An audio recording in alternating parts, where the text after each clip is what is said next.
Hello विद्यार्थी मित्रांनो, आज आपण सायन्स वाला या युट्यूब चॅनलमध्ये पुन्हा एकदा स्पर्धा परीक्षेसाठी विचारले जाणारे प्रश्न आणि गणित विषयामध्ये जे काही प्रश्न विचारले जातात त्या धर्तीवरती आपण काही प्रश्न पाहणार आहोत. त्यात आज सुरुवातीला आपण विज्ञान विषयामध्ये कशा प्रकारचे प्रश्न विचारले जातात ते आपण बघणार आहोत. त्याच्यामध्ये एक टॉपिक असतो दाब. दाब म्हणजे काय? दाब म्हणजे एकक क्षेत्रफळावर लावलेलं बल. आणि मग त्याच्यामध्ये प्रश्न कसे विचारले जातात पहा. पहिला आहे स्क्रूच्या टोकाचे क्षेत्रफळ 0.5 मिलीमीटर स्क्वेअर असून त्याचे वजन 0.5 न्यूटन आहे, तर स्क्रूने लाकडी फळीवरती प्रयुक्त केलेला दाब काढा. म्हणजे एक खिळा आहे, स्क्रू आहे, तर त्या स्क्रूचं जे टोक असतं तर त्या टोकाचं क्षेत्रफळ दिलेलं आहे 0.5 मिलीमीटर स्क्वेअर आणि त्या स्क्रूचं वजन 0.5 न्यूटन दिलेलं आहे. तर स्क्रूने लाकडी फळीवरती प्रयुक्त केलेला आपला दाब काढायचा आहे. मग ते कसं काढायचं इकडे बघा. अगोदर काय करायचं, या उदाहरणामध्ये दिलेली जी माहिती आहे ती दिलेली माहिती द्यायची. याच्यामध्ये माहिती कोणती दिलेली आहे? सुरुवातीला दिलं आहे टोकाचे क्षेत्रफळ. आता बघा, स्क्रूच्या टोकाचे क्षेत्रफळ ते किती दिलेलं आहे? 0.5 मिलीमीटर वर्ग. मग बघा 0.5 मिलीमीटर वर्ग म्हणजे हे जे मिलीमीटर वर्ग दिलेलं आहे याला अगोदर आपण मीटर मध्ये कन्वर्ट करायचे. म्हणजे मिलीमीटरचं रूपांतर मीटर मध्ये करायचं. मग ते कसं करायचं? तर त्या अगोदर आपल्याला हे माहित आहे की 1 मीटर म्हणजे 1000 मिलीमीटर. म्हणजे इकडे बघा आपल्याला हे माहित आहे 1 मीटर म्हणजे 1000 मिलीमीटर. मग आता आपल्याला 1 मिलीमीटर म्हणजे 1000 मिलीमीटर हे माहित आहे. मग आपल्याला काय करायचंय? 1 मिलीमीटर बरोबर काढायचंय. म्हणजे आपण काय करणार आता इकडे बघा 1000 मिलीमीटर बरोबर 1 मीटर हे आपल्याला माहित आहे. आपल्याला काय करायचंय, इथं 1000 मीटर जे आहे त्या 1000 मीटरचं आपल्याला 1 मीटर मध्ये कन्वर्ट करायचे. मग काय होईल इकडे बघा 1 मिलीमीटर बरोबर हे जे 1000 आहे हे 1000 इकडे भागिले करायचे. म्हणजे हे होईल 1/1000 आणि हे मीटर. आता ह्या 1 मिलीमीटरचं रूपांतर कशामध्ये झालं? इकडे बघा 1 मिलीमीटर बरोबर इथं 1/. आता एकावरती किती शून्य आहेत? एकावर 3 शून्य आहेत. मग ज्यावेळेस एकावर 3 शून्य असतात त्यावेळेस ते घातांकाच्या रूपामध्ये कसे लिहायचे? ते लिहायचे 10⁻³ आणि मग 10⁻³ मीटर होईल. आता हे आपण कसं लिहिणार? इकडे बघा 1 मिलीमीटर बरोबर. आता इथं 1/10⁻³ आहे. आपल्याला हे घातांकित संख्या जी आहे छेदस्थानी आहे ती आपल्याला अंशस्थानी घ्यायची. त्यावेळेस काय कसं असतं बघा 1 मिलीमीटर बरोबर 10⁻³ मीटर. आता हे इथं आपल्याला 1 मिलीमीटर बरोबर 10⁻³ आहे मीटर. मग आपल्याला काय पाहिजे? आपल्याला करायचं मिलीमीटरचा वर्ग. मग मिलीमीटरचा वर्ग करायचा आहे म्हणजे दोन्ही बाजूचा आपल्याला काय करावं लागल? वर्ग करावा लागल. म्हणजे 1 मिलीमीटरचा वर्ग बरोबर मग आता या दोन्हींचा वर्ग म्हणजेच 10⁻³ मीटर त्याचा वर्ग.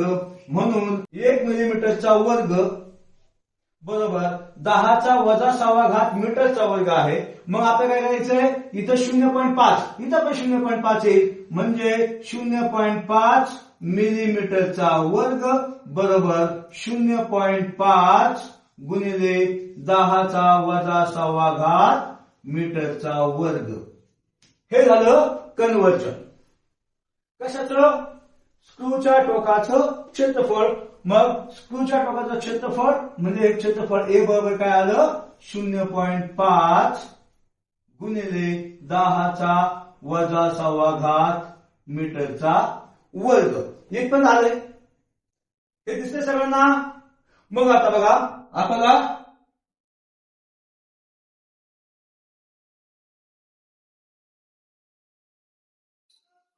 दुसरं काय दिलं बघा, त्याचं वजन. आता वजन जे आहे, वजन बरोबर 0.5 न्यूटन.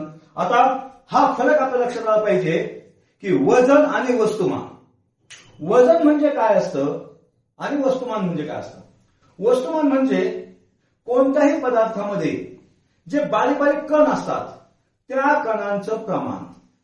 म्हणजेच बारीक बारीक जे कण आहेत त्यांना त्या पदार्थाचं द्रव्य म्हणतात. म्हणजे एकूण द्रव्याचं जे प्रमाण आहे त्याला म्हणायचं त्याचं वस्तुमान. आणि वजन म्हणजे काय की त्या वस्तूवरती पृथ्वीने लावलेलं बल, त्या बलाला म्हणायचं त्याचं वजन. म्हणून इथं वजन बरोबर 0.5 आणि न्यूटन हे काय आहे, न्यूटन हे वजनाचं एकक असतं, म्हणजे बलाचं एकक असतं. आणि बलाचं एकक म्हणजेच वजन म्हणजे काय, वजन म्हणजे पृथ्वीने लावलेलं बल. मग म्हणून इथं वजनाचं एकक सुद्धा काय घेतलेलं आहे, 0.5 न्यूटन घेतलंय. मग आता दाबाची व्याख्या काय आहे बघा. दाब म्हणजे काय, दाब, आपला दाब काढायचा आहे. मग दाब बरोबर काय असतं, दाब बरोबर बल.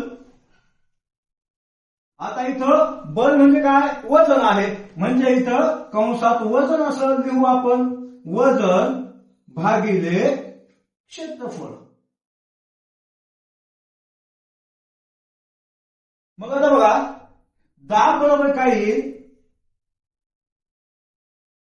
वजन म्हणजे बल किती आहे, 0.5 न्यूटन आहे, ते आपण लिहू 0.5 न्यूटन भागिले क्षेत्रफळ किती आहे, क्षेत्रफळ आहे 0.5 गुणिले 10⁻⁶ मीटर वर्ग.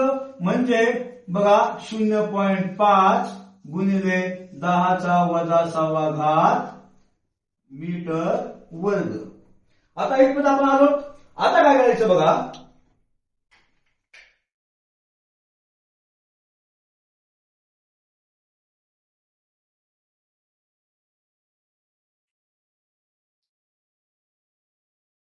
आता दाब बरोबर 0.5 न्यूटन आहे आणि 0.5 गुणिले 10⁻⁶ मीटर वर्ग. 0.5 आणि 0.5 कट झाले म्हणजे 1 भागिले हे 10⁻⁶ आणि हे न्यूटन आणि मीटर वर्ग. आता याला आपण काय करू, हे 10⁻⁻ जो आहे हे घातांकित संख्या छेदाच्या ठिकाणी आहे, तिला अंशाच्या ठिकाणी घ्यायचं म्हटलं तर घातांकित संख्या जी असते तिचं चिन्ह बदलतं. जर घातांकित संख्या ऋण असेल तर ते धन होतं आणि धन असेल तर ऋण होतं. म्हणजे हे होईल a10⁻⁶